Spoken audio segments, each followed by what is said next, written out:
Okay, good afternoon, Year 8. So today we've got a little treat for you.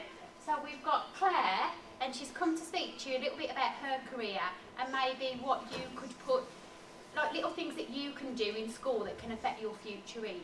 So, and I'm sure at the end if you've got any questions she'd be happy for you to ask them and she'd answer those for you. So over to you. Thank you. Don't let being the rugby thing put you off. If you are sitting here and thinking, I have no interest in rugby at all, I'm no interest in sport at all, hopefully this chat, this presentation will still be able to reach you. It's basically about being able to work in a job that you really want to work in, maybe something that you're passionate about, and just giving you that bit of a heads up so that you can have as many choices as you can heading into the world of work, which must seem miles away, but there is stuff that you can start doing now, and obviously those who are watching live who are a little bit nearer to going to university or getting an apprenticeship or getting their first job, maybe this will resonate a little bit stronger. So it's about giving yourself the best shot. What is success in the future from a world of work perspective? Ideally, nobody wants to work. We'd just, it'd be nice to have a nice big pile of money in our lap. We can do what we want, when we want. We go on holidays. We can buy the things that we want, have the experiences that we want. Unfortunately, money doesn't just arrive in your lap unless you are a lottery winner. And I'll just show you some of the odds of that. To get the Powerball, you have a 1 in a 175 million chance. Probably odds are not great. If you want to win the Mega Millions and really not have to worry and look after your family, you've got a 1 in 259 million chance. So I think it's safe to say it's not a good idea to rely on that happening. Okay, so what we've got to do is to put ourselves in a situation where we can give ourselves the best shot to be happy in what we do. And hopefully I might give you a few pointers as to how to make that happen. There's lots of students in the same situation as you. In Year 8, you're all going through the same thing, you're all taking the same exams. Depending on which year group you're in, again, exams, but there are millions of students across the country all doing the same things. And not that I want that to be a depressing thought. My bit is about how to give yourself that next level up, how to make you stand out from the crowd. The clickers, we're having a bit of a problem with the clicker. Oh, there we go. So, there is a World Economics Forum, which is also incredibly dull, but there are big cheeses from all of the major organisations that come together to discuss, employment, etc.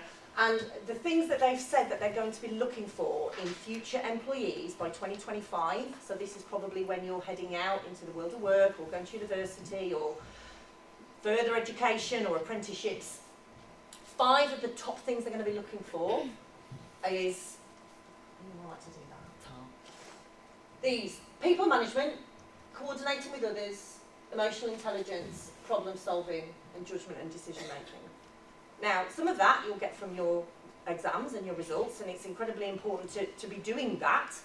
But to give yourself that extra edge, you want to be trying to do things that can allow a little bit more experience of that. So where do you get your people management skills from? Where do you get coordinating with others from?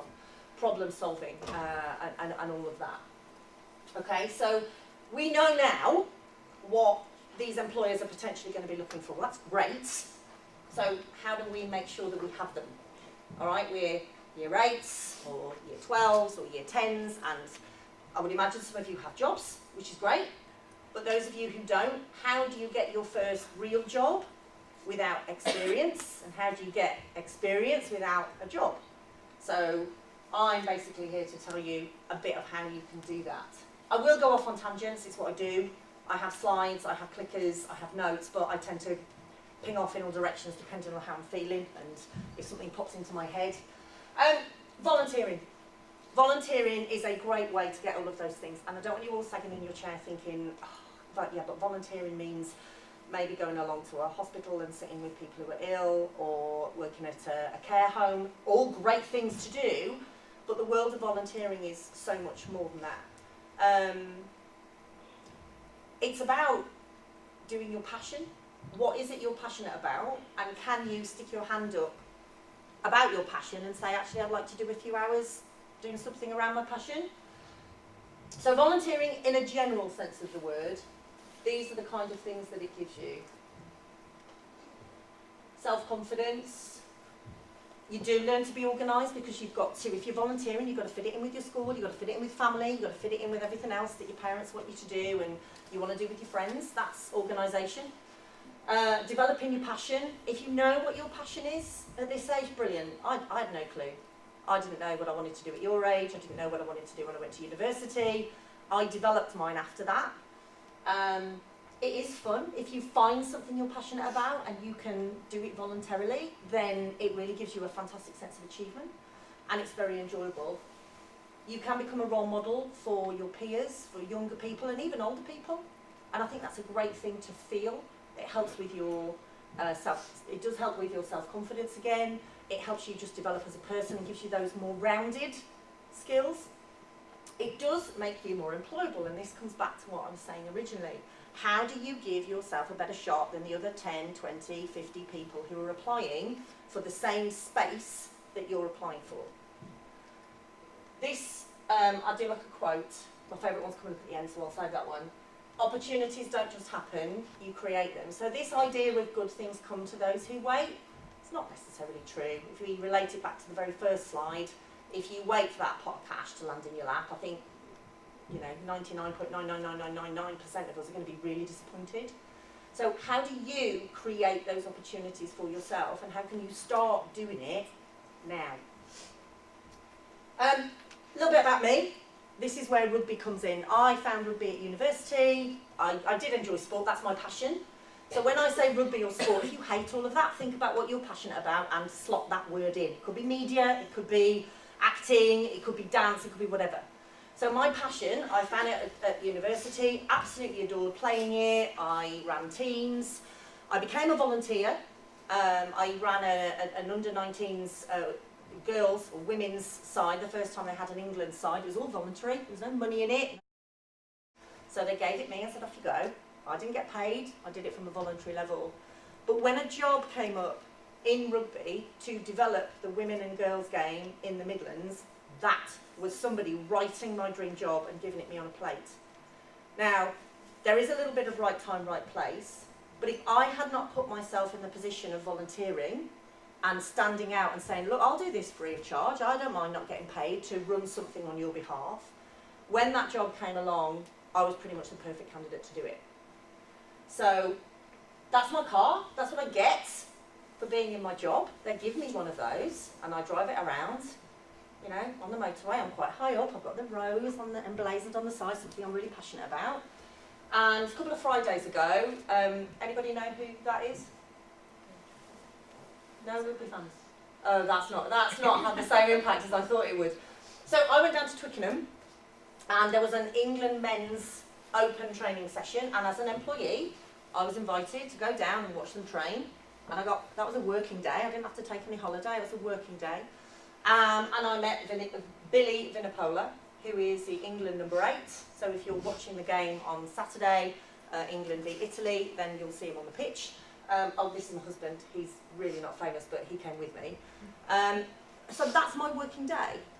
And I think that I'm in a really great position, because if I'm going to have to work, I'd like to work in something that I don't mind getting out of bed for.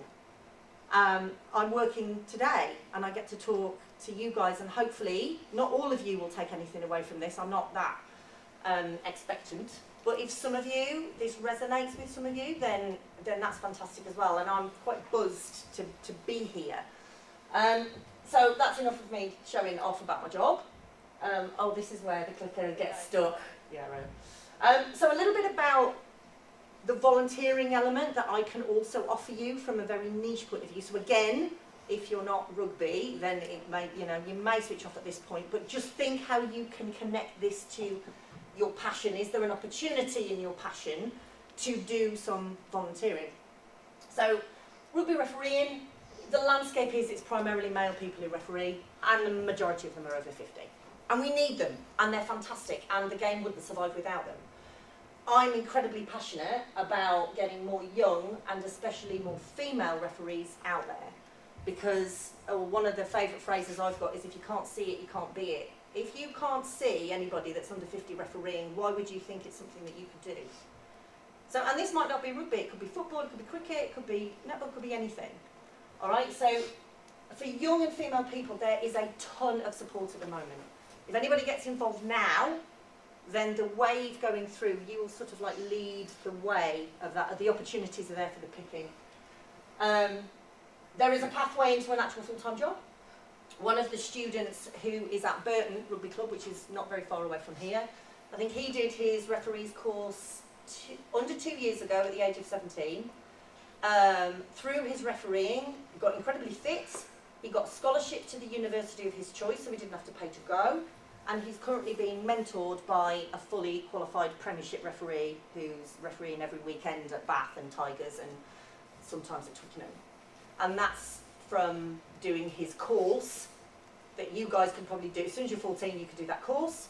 And he did his course about 18 months, 2 years ago. So it's very, very real, very brilliant opportunities for young people, and especially for females. We don't have a huge amount of female referees, but there are massive amounts of opportunities for high-level female referees to go around the world and referee on the 7th Circuit. So if you want a trip to Australia, you want a trip to the Olympics, you want a trip to the Commonwealth Games, and you love your rugby, you love your sport, whatever it is, that is definitely an opportunity that is incredibly, incredibly real. Travel the world, we've said, we all know within rugby, you know, the way that the players, doesn't matter how big they are, they tend to call the referee sir. And even when I'm refereeing, I get called sir, and I don't mind that. It's better than miss or mom. But there's a level of respect there. You do get a sense of empowerment, and you do get a sense of fun from it as well. And I can help with that. So if anybody is interested in going down that route specifically, then I am more than happy to help. And if you communicate with Mrs. O'Connor, then I can help put you on that path. If you aren't interested in that, just have a think about what it is. What would your picture be with me and Billy and my nice car? What would your picture be? What do you want your picture to be at the age of 25, at the age of 30, the age of 18? And know that you can do something about it. You do have control to be able to give yourself the best shot of getting that. So I'm going to leave you with a rather profound quote. So if you just have a read. I love this quote. So if you never do more than you can, you'll never be more than you are. If you don't put yourself outside your comfort zone, you don't stretch yourself, you don't challenge yourself, you'll stay on the same path that you're on. And that's fine. But actually, if you really want to reach the dizzy heights, you've got to put yourself out of your comfort zone. And that doesn't come from Socrates or Aristotle. It comes from Master Shifu from Kung Fu Panda 3. That's one of my kids' favourite films. And when he said that in that film, I was like, right, that's probably the best quote that I've ever heard. So I tend to use it in my presentations. That's me.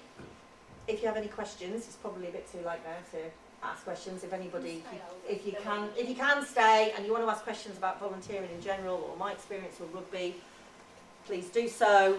If I've hurled loads of stuff at you and you need to drink it in, but you haven't got questions, fine. And if you haven't been interested in what I've said, you've been incredibly polite and attentive, and I thank you for that.